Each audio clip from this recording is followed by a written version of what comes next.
Welcome to Sergio Creativity. Welcome back. In our last session, we learned the 6 engines or types of Finnish verbs. Today, we're going to look at a special feature some of these engines have. I call it the reverse gear. In verb type 1, like auttaa, to help, the dictionary form is strong with 2 T's, and it weakens when we say I help, auttaan. But for types 3, 4, and 6, the dictionary form is actually the weak one. When you start the engine to say I or you, it shifts into strong. Student, don't worry about the list. Just follow the logic. Let's start with a type 4 verb, luvata. It means to promise. Can you hear that single V in luvata? Yes, luvata. Now, type 4 is the vowel plus ta. To get the stem, we remove the ta and add an extra vowel, so we have luva-a. But because of the reverse gear, that V must strengthen. Looking at our KPT map, V strengthens into a P, so the stem becomes lupa. Student, how would you say I promise? Minä lupaan. Exactly.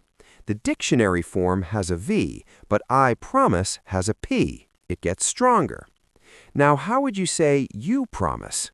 Sinä lupaat. Perfect. Now let's try a type 3 verb. These are the noisy ones. Let's take omela, which means to sew. It has a double M. In the KPT world, MM is the weak version of MP. Remember the type 3 rule. Remove the la, add the helping vowel, a. So we have ome-a.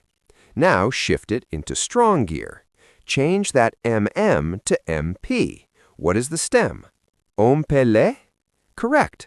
So how do you say I sew? Minä ompelen. And you sew?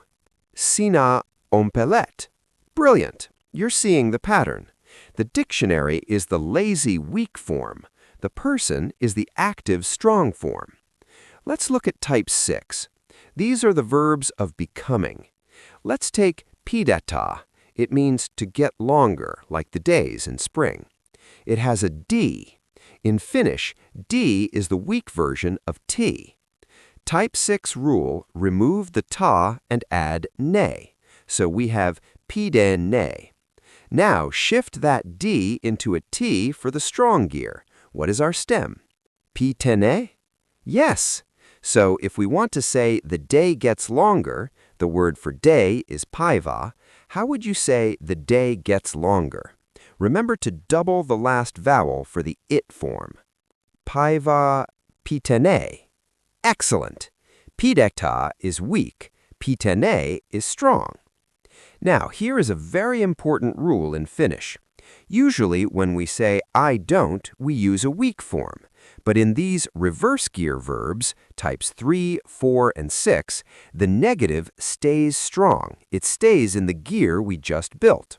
So if I promise is minä lupaan, to say I don't promise, we say en lupaa. We keep that strong P. Student, if I sew is minä ompelen, how would you say I don't sew? En ompele. Perfect. You kept the MP. And if the day gets longer is päivä pitene, how would you say the day doesn't get longer? Päivä ei pitene. Spot on. Let's try one more to test the reverse gear with a gap. Sometimes the weak form has nothing where a consonant should be. Let's take the type 4 verb maata, to lie down. There is a gap between the A's. In the strong gear, a K appears in that gap. So the stem isn't ma-a, it's maka. Student, how do you say I lie down on the sofa, for example? Minä makaan. And I don't lie down? En makaan. You've mastered the reverse gear. You now know that for most verbs, you go from strong to weak, but for the noisy type 3, the vowel ta type 4, and the becoming type 6, you start weak and shift into strong. Whenever you see a verb ending in la, na, sta, ra, or ta, te, get ready to shift gears. Well done!